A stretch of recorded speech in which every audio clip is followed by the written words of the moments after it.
Hi, y'all. Welcome back. So, I wanted to kind of continue a discussion that I guess I've brought up a couple of times now. And I've kind of given my friend Cynthia credit for this saying about like intrusive thoughts or when your fear latches onto random things or anything and everything, and you feel this terror, like we said, like mailboxes or, your neighbor or, a word you hear, and suddenly you're scared. And my friend Cynthia had said, it's really basically your heightened anxiety looking for a home, and where it turns into kind of an almost OCD type process is once it finds a home. Let's say my heightened state, has a thought about, what if something happened, what if a loved one died? And then with that comes that adrenaline and all that fear, right? And it's now kind of affected and attached to that thought. And it's my reaction to it where I'm like, oh no, I hate that thought. I hate that image. I hate that idea that keeps it alive, right? So we've talked a lot about this, in the heightened state, all this free-floating anxiety and fear is just looking for a home. And it can turn almost anything we see or hear or think about, an image or an idea or, again, a word we hear, a song we hear, it can turn it into something that feels terrifying for no real reason, and it's very irrational in many ways. But we begin to make it rational because we begin to buy into it and we start to make up stories about it and we dig ourselves in deeper.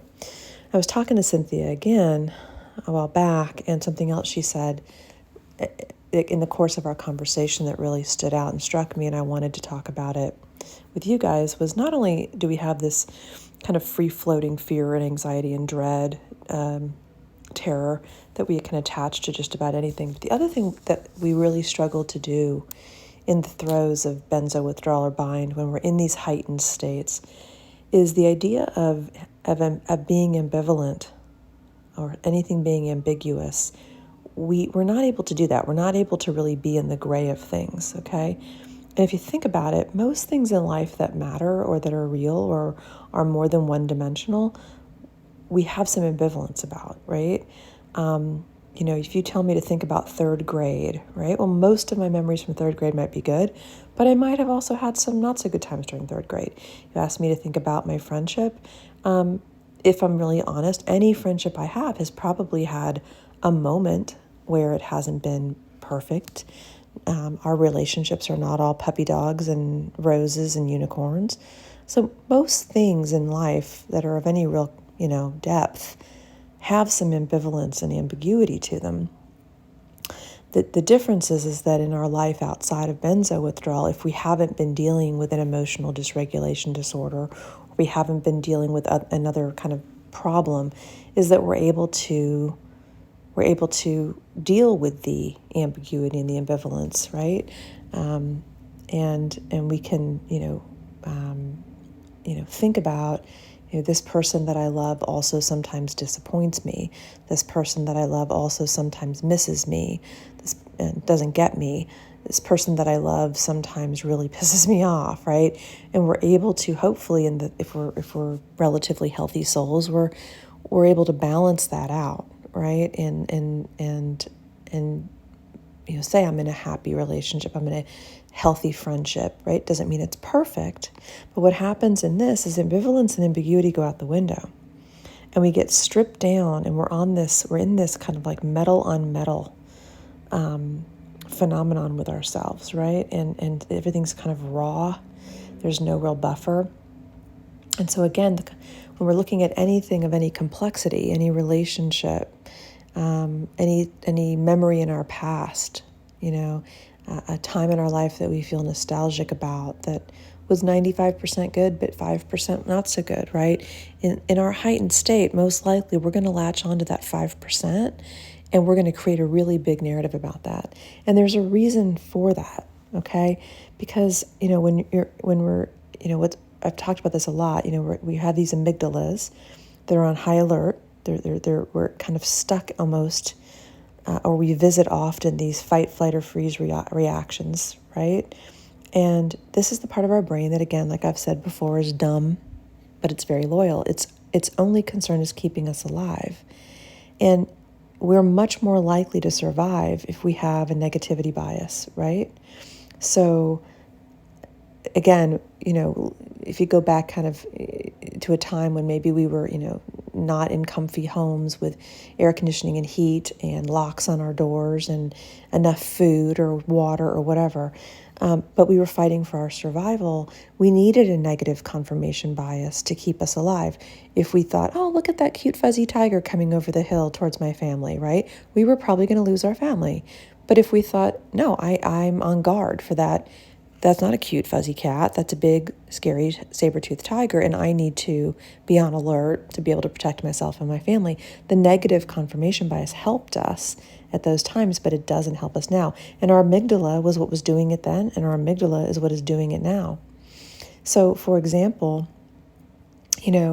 um, if you think about it, we do this at other times as well. Like, let's say I'm out in the ocean and I'm swimming and I see a shark, right? My amygdala is going to start firing up. It is not going to say, let me think about this. Is that a great white or is that a whale shark? If it's a whale shark isn't, it's a man eater. If it's a great white, well, wait, what waters are great white in? Am I in the Atlantic? Am I off Cape Cod? If I am off the coast of New York, or New Jersey? Oh, wait, no. I'm over here in these waters. No, you're not doing that. You're not trying to evaluate, is it a whale shark or a great white? Your amygdala senses shark, your immediate responses to get yourself out of danger, right? And in that way, we want this to happen to us because a shark equals danger. And when that's true, we have a greater likelihood of not being eaten by a shark. That prefrontal cortex is going to do all that evaluating and assessing. While that would be awesome if we could very quickly remember all the different types of sharks that don't exist in the cold Atlantic waters off the coast of New Jersey or whatever, and remind ourselves, no, we're not in those waters. It's a whale shark. Those are benign. Let's just be cool. Yeah, it'd be awesome, right, if we could do that. But again, our bodies are hardwired to keep us alive. They're pretty loyal to us, but unfortunately, they're kind of dumb in that way as well. And again, like I said, in terms of thinking about while we're in benzo withdrawal, so many of our relationships we have a hard time with for lots of reasons. But one of the reasons that I hear from people is how angry they get, how reactive they feel, how the lack of patience. They don't like the rage they're having. They don't like that they're not able to see the good in themselves or the good in their partners or loved ones. And again, remember, like when you don't have this extra padding, this extra lubrication, this extra buffer, there's the old adage that you might remember, and it said, you don't see life as it is, you see life as you are. And that's really important. We're not seeing life as it is in this. We're seeing life as we are in this. And when we are in that altered state where we're in fight, flight, or freeze, or we're in that agitated dysphoria, or we're dealing with a cascade of symptoms that's keeping us at the edge of ourselves, the edge of our sanity, the edge of our physical, integrity, we're seeing life as we are. So the world's going to feel catastrophic, apocalyptic. People are going to feel. We're going to feel more agitated. We're going to lose perspective, right? And we need to have a lot of grace with ourselves as we're going through this, because again, you don't see life as it is, you see life as you are. Which is again just another way of simply basically saying that our state is driving our story. If forget about when you're benzo injured, but if you weren't benzo injured, like if I have a couple that comes in and they're in a horrible fight because they've really disappointed each other, right? They're going to tend to reflect back on their marriage in a very negative way. If I'm sitting with a couple and they're on a dopamine and oxytocin high because they've just spent, a weekend together and they're in a new relationship and they're the love of their lives, well, the world is in Technicolor, right? Everything's amazing, okay? But, that same couple, let's just take that same couple that's sitting in my office and the world is Technicolor, right? And then they go out to the bar afterwards and he feels like she's flirting with somebody and she gets upset and they get in a fight and I get a call on my message machine later that same night, even though there's a couple sitting in my office and the world is amazing and everything is possible.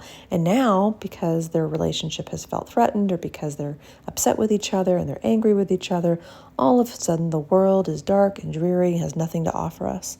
And that's exactly what is going on in us. We are seeing the world not as it is, but we are seeing the world as we are. Because we have to remember, we are that tin can, right? Everything that hits us, because our nervous system, which drives the boat, it is, a core function of who we are as a self, right? And really keeps us up and vertical and breathing and operating smoothly. And when that thing goes offline, all bets are off physically and mentally, and we're a tin can. I always talk about how Claire Weeks discusses this, that, again, if you think about it, you drop a marble from a foot up onto a bed, makes a little poof. Drop the same marble into a tin can, makes a horrible racket. The marble hasn't changed. The stressor hasn't changed. The person in your life hasn't changed. The work assignment, the whatever it is. But the receptacle has changed. And we've become these raw tin cans that make a huge racket. It kind of reminds me of, I think I mentioned this before, but I drive past this rundown drive-in theater. It's like, half the thing is still up, and I can see it says Starlight Theater, and it's all run down, and the letters are peeling off, and it's kind of crumbling. And when I drive past it, and I'm in a good space, I think something more along the lines of, God, I wonder what that was like in its heyday. I'm sad it's closed down. That would be really fun. But my benzo brain sees this same site and thinks, oh my God, that looks terrifying. It looks like a ghost town. I got to get away from this. Don't look over that. That's scary. And again, the Starlight Theater hasn't changed. My state has changed. And so therefore I'm seeing everything different.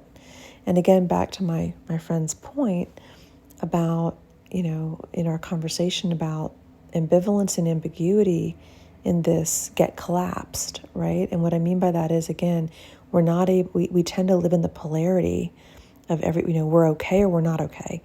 There's not a lot of gray, and how we react to things, how we see things tends to be in polarities, okay? And so, again, we have to just have a lot of grace for ourselves in recognizing that our heightened fear and anxiety is going to be looking for homes in all sorts of random places, but that also our ability to sit with the complexity of life, the imperfectness of life, right, and be okay with that imperfectness, we don't really always have the capacity for that, because we are not seeing the world as it is.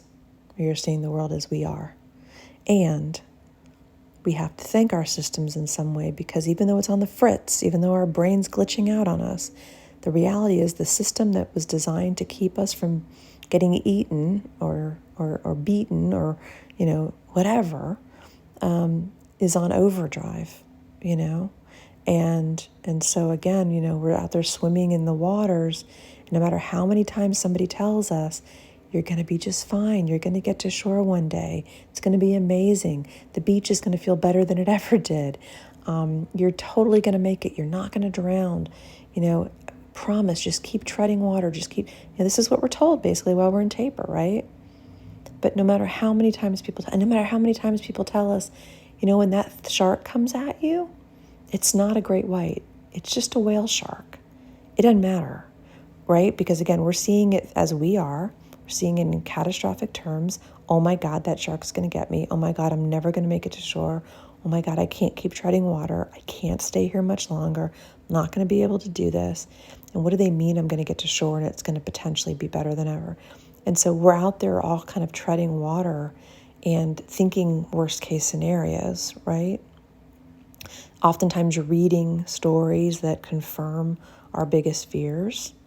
And we have to remember, we have to, like I said, give ourselves some grace, and we have to remember, again, we are seeing the world as we are. We are in a state of agitated dysphoria. We are a tin can. And we have to remember that when you have a strange thought, when you get a strange image, when you get looping on the injustice of all of this, or you can't take it one more day, or you can't tread water one more week. I get it, but you can. And, just I'll close with saying, that just today, even earlier this morning, my mornings are always name that hell, name that hellish tune, is my morning. And I was thinking, I have felt this same feeling probably now 1,000 times, and it's weird that I never get used to it. I never get used to how bad it feels. In some ways, I say to you, I'm getting better at feeling bad, and I think that I am. But the reality is that when I wake up and I'm hit with that dread or that doom or that gloom or that agitated dysphoria or that terror, it's fascinating to me that there's not a mechanism at play where I go, oh yeah, I know what that is, and can code it properly and move on. Every day it takes me by surprise. And so, again, a lot of grace for ourselves, and we are working at trying to get better at feeling bad until we start to feel better. And in the meantime, recognizing we're not probably seeing the world as it really is. We're seeing the world as we really are right now, temporarily. Anyway, guys, I hope this was helpful. Thanks so much. We'll talk soon.